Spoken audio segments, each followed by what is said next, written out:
Hey everybody! Oi! Espero que vocês estejam bem.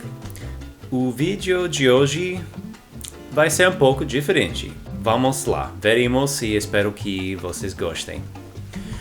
Muitas palavras na língua inglesa são parecidas. Em português também, eu acho. Então hoje eu vou lhes mostrar, vou lhes ensinar 5 words, 5 palavras que são parecidos. Os sons das palavras são parecidos. Os significados são diferentes. Coffee, café, cough, coughing, coffin. Uma vez mais. Coffee, café, cough, coughing, coffin. Coffee. Coffee é a bebida. Vamos tomar café. Let's go have a coffee. Do you want to get coffee? Do you want to get coffee? Do you want to get coffee? Café.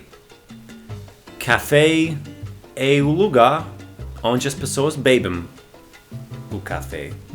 Vamos tomar café no café. Let's go get some coffee at the cafe. Oh, let's get some coffee at the coffee shop. Let's get some coffee at the cafe, at the coffee shop. Cough. Cough é isso. Tosse, ou tosser. Tosser? Tossear? Eu tenho tosse, eu estou com tosse. I have a cough. I have a cough. Eu tenho tosse. My throat hurts and I have a cough. My throat hurts. Minha garganta dói. And I have a cough. E eu tenho tosse. E coughing. Que a palavra parece coughing. Coughing. Mas ninguém fala assim. Fala coughing. Coughing. Eu acho que isso termina no nariz. I'm coughing. Estou tossindo. I can't talk, I'm coughing too much. I can't talk, eu não posso falar. I'm coughing too much. Estou tossindo demais. Tchau, tchau. Ou quando alguém conta uma piada enquanto você está bebendo. Coughing. Coughing.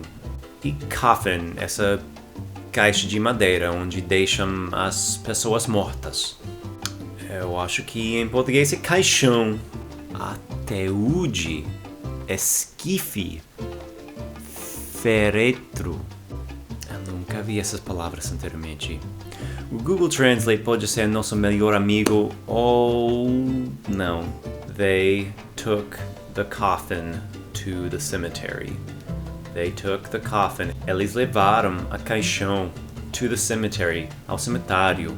E aqui o coughing e coffin têm sons bem parecidos. É só questão desse vogal no final. Coughing, coughing, I'm coughing, he's coughing, we're all coughing. Coffin, coffin. Então, resumindo, o coffee é a bebida, café, o lugar onde as pessoas bebem, cough, que tosse, coughing, tossindo, de tossir, e coffin, o caixão, quando alguém morre. Por favor, me deixem uns comentários como vocês gostaram desse tipo de vídeo. Se vocês acharam útil, legal, me deixem saber, por favor. Eu tenho muitas outras ideias para novos vídeos. Caderno de ideias, segredo. E também meu desejo para vocês Merry Christmas, Feliz Natal. Um abraço bem forte e até a próxima.